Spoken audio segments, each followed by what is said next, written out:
Dalam nama Bapa dan Putra dan Roh Kudus, amin. Bu Bapak, saudara terkasih, kaum muda adik-adik, salam berkat penuh semangat berkah dalam. Kembali kita berjumpa dalam renungan harian. Hari ini Sabtu, 23 Desember 2023. Kita akan mengambil dari Injil Lukas bab 1, ayat 57 sampai 66. Genaplah bulannya bagi Elisabet untuk bersalin. Ia melahirkan seorang anak laki-laki. Ketika para tetangga serta saudara-saudaranya mendengar bahwa Tuhan telah menunjukkan rahmat-Nya yang begitu besar kepada Elisabet, bersukacitalah mereka bersama-sama dengan dia. Maka datanglah mereka pada hari yang ke-8 untuk menyunatkan anak itu. Dan mereka hendak menamai dia Sakaria menurut nama bapaknya. Tetapi Elisabet, ibunya berkata, "Jangan, ia harus dinamai Yohanes." Kata mereka kepadanya, "Tidak ada di antara sanak saudaramu yang bernama demikian." Lalu mereka memberi isyarat kepada bapaknya untuk bertanya, nama apa yang hendak diberikannya kepada anak itu. Sakaria meminta batu tulis, lalu menuliskan kata-kata ini. Namanya adalah Yohanes.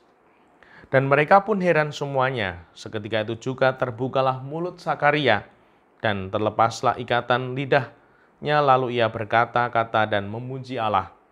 Maka ketakutanlah semua orang yang tinggal di sekitarnya, dan segala peristiwa itu menjadi buah tutur di seluruh pegunungan Yudea. Semua orang yang mendengarnya merenungkannya dan berkata, menjadi apakah anak ini nanti, sebab tangan Tuhan menyertai dia. Demikianlah Injil Tuhan, terpujilah Kristus. Ibu, Bapak, saudara terkasih, melalui kisah kelahiran Yohanes dan Sakaria, Elisabet memberi nama Yohanes menjadi suatu bimbingan untuk kita, untuk keluarga, di mana sungguh kehendak Tuhanlah yang utama, di mana Sakaria saat menerima kabar gembira, doanya dikabulkan dan akan terjadi istrinya Elisabet mengandung, dan nanti engkau harus menamai Yohanes. Sakaria, Elisabet mewujudkan kehendak Tuhan.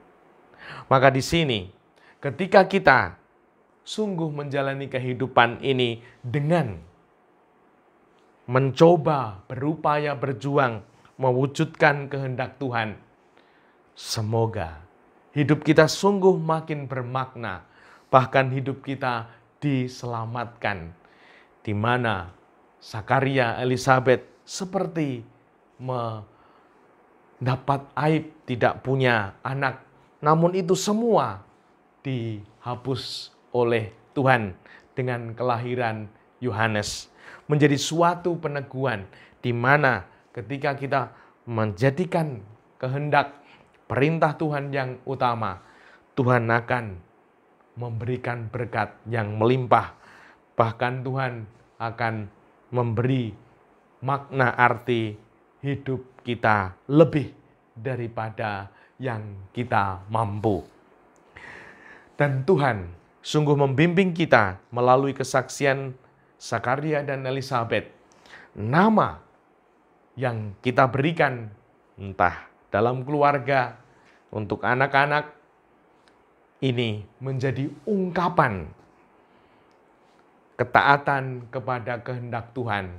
Dan semoga nama menjadi suatu arti yang sungguh dalam, makna yang terkandung di dalamnya, di mana di situ menjadi suatu ungkapan akan melaksanakan kehendak Tuhan, di mana Tuhan menyatakan engkau harus menamai Yohanes, dan Sakaria, Elisabet menyatakan itu.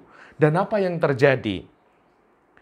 Seketika itu juga terbukalah mulut Sakaria dan terlepaslah ikatan lidahnya, lalu ia berkata-kata dan memuji Allah. Terjadi mukjizat. Ketika kita sungguh melaksanakan kehendak perintahnya, mukjizat dinyatakan kepada Sakaria, dan semoga kita pun mengalami mukjizat itu, karena kita juga ingin bertekun di dalam kehendak-Nya. Dan akan membuat sekitar kita menjadi heran.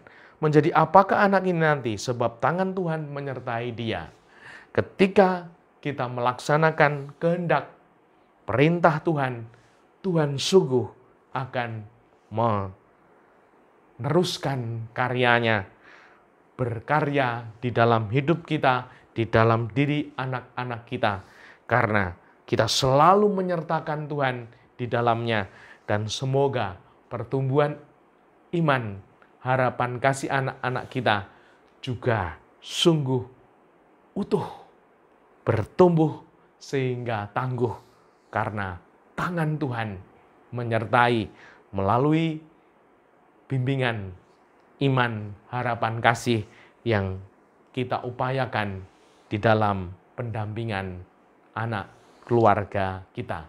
Dan semoga dengan demikian Tuhan menyatakan kuasa-Nya. Dimuliakan Tuhan kini dan sepanjang masa. Salam berkat, penuh semangat, berkah dalam. Nama Bapa, Putra, dan Roh Kudus. Amin.